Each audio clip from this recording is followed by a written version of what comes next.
The story that I want to read you today is about a living thing. It's about a caterpillar. I bet a lot of you have read this book before. It's a great book.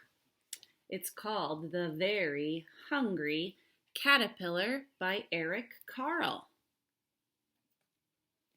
There's a lot of beautiful illustrations in this book, too. What is this page called? It's the title page, right? The Very Hungry Caterpillar by Eric Carle.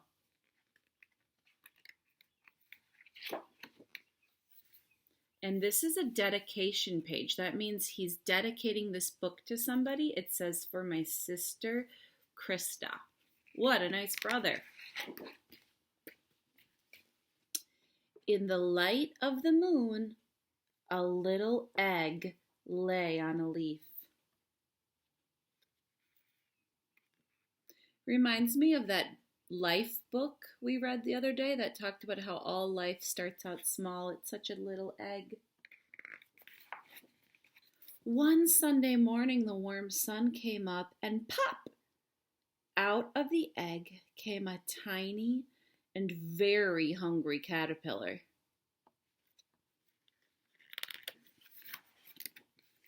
He started to look for some food.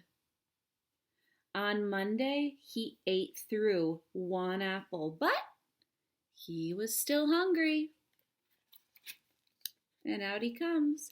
On Tuesday, he ate through 2 pears, but he was still hungry. What day's after Tuesday? On Wednesday, he ate through 3 plums, but he was still hungry. 3 plums. On Thursday, he ate through 4 strawberries, but he was still hungry.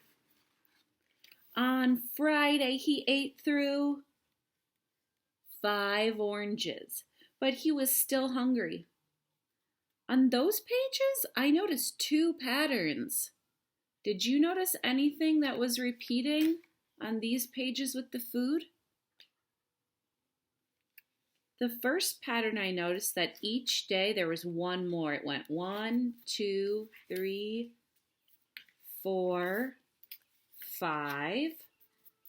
And the other pattern I noticed was that it always ended with saying, but he was still hungry.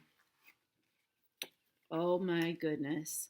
On Saturday, he ate through 1 piece of chocolate cake, 1 ice cream cone, 1 pickle, 1 slice of Swiss cheese, 1 slice of salami, 1 lollipop, 1 piece of cherry pie, 1 sausage, 1 cupcake, and 1 slice of watermelon.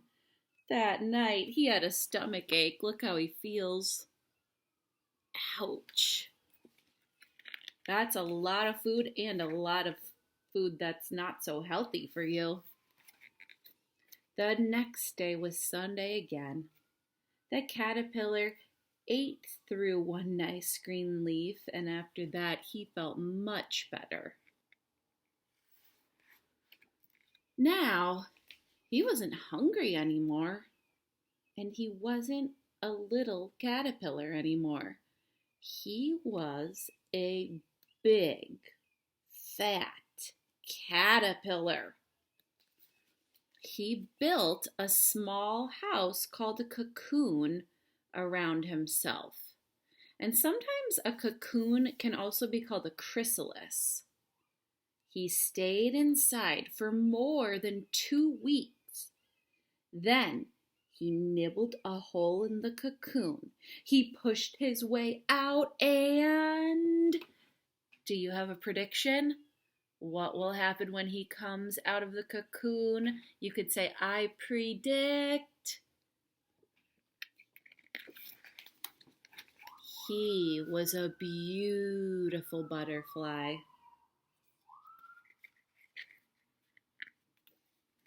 And that's the end. So, boys and girls, this story was about a living thing, a caterpillar and a butterfly. And I'm going to put up in our Google Classroom a book that you can write that's just like this. And you can fill in your own animal that you want it to be about or person, and you can pick what they eat too. Okay, so that will be up in our Google Classroom. Have a wonderful weekend and keep an eye out for living and non living things. See you Monday.